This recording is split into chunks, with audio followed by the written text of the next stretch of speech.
Hi, and welcome to the Uterine Nurse. I'm Michelle, an OBGYN nurse practitioner. Today I want to talk about, do I regret becoming a nurse practitioner?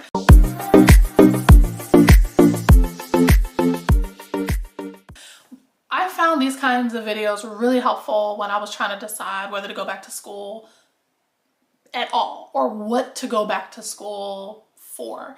I had been a nurse for 10 years before I decided to go back to school. And there was just things I wanted to do before, and I wasn't quite sure if I wanted to jump back in and get a master's degree. So for one, I would say for anybody that's contemplating whether to go back to school, whether to get a higher education, or I should say advance your higher education, because getting your bachelor's is higher education, but advancing that and getting a master's or a doctorate, you really got to know that you want to specialize in something. It's not something that I would just jump right into without knowing what you want to specialize in. So I took time in nursing. I did some travel nursing to really figure out what I loved about nursing and if there was anything I even wanted to specialize in. I considered becoming a teacher at one point and being like a nurse educator, and then kind of decided that wasn't really the field I want to go into. I considered management. I became a charge nurse, did that for several years, realized the next step for that was management, and that wasn't something I was really interested in. I really decided that I wanted to get to know my patients on more than just the acute setting that I saw them in the hospital. So to answer the question, do I regret becoming a nurse practitioner? Absolutely not. I would do it again. I am not one of those people, because of what I just told you, that say, I wish I would have done it sooner. I think I did it at the right time. I do not think it is something that you need to rush into doing. I think once you figure out what you want to specialize in, because that's what really, getting your master's, it's APRN, so it's Advanced Practice Registered Nursing. So you have to really know what it is that you want to advance your education and your knowledge in. And usually it's an area that you've already taken time in spending at the bedside.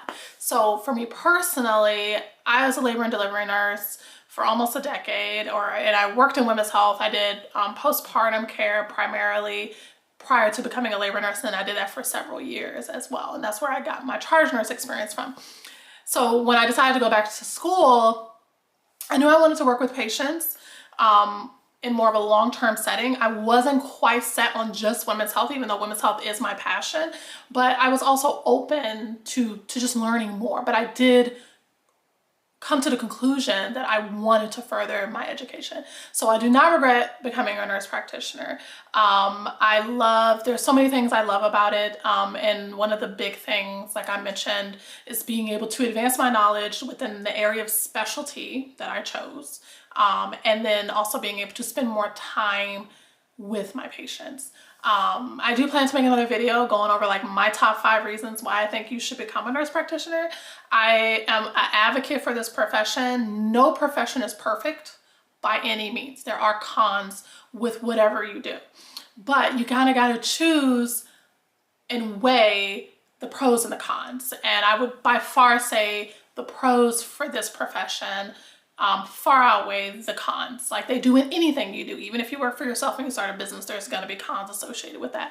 I also own a medical spa. There's massive pros to being a business owner, and there's also cons to managing business. And it's all about figuring out what that balance is for you. But I absolutely do not regret becoming a nurse practitioner. If you're looking to want to just do more clinically than what you're doing now for your patients, I 100% would say become a nurse practitioner.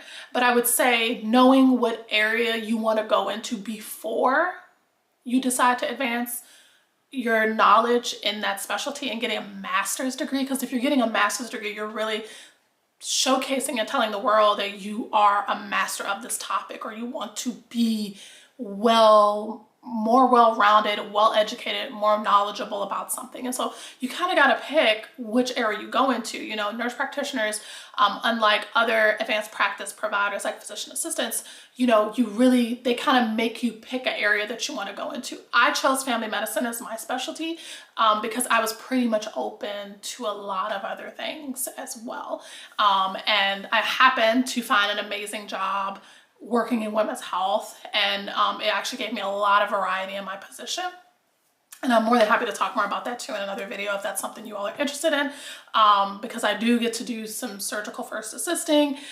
Yes, nurse practitioners can do surgery. Nurses can do surgery. Nurses can get their RNFA and surgically first assist. So any nurse practitioner can do that regardless of specialty. You do not have to have acute care, but there's a little bit more differences in that probably the areas or the specialties that you can work in that are surgical, because some require more inpatient management, and that's really where you need acute care for that. You can't get that from like a family medicine, women's health, like outpatient type of program, adult gerontology. You can't get that in those programs, but you do in acute care.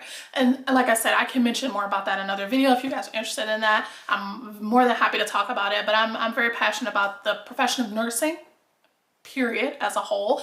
And I'm definitely an advocate for nurse practitioners. I hope to be able to provide more content to help aspiring nurse practitioners and also to help nurse practitioners who are trying to find fulfillment in their roles. So if you like this, please like, comment, and subscribe. And you can always follow me on TikTok if you like more attention span, like some more little like short snippets, over on The Uterine Nurse. And you can also follow me on Instagram if you want to kind of get to know me a little bit more personally. I'll share some stuff on my stories, more about my personal life, at the.uterine.nurse. Talk to you soon.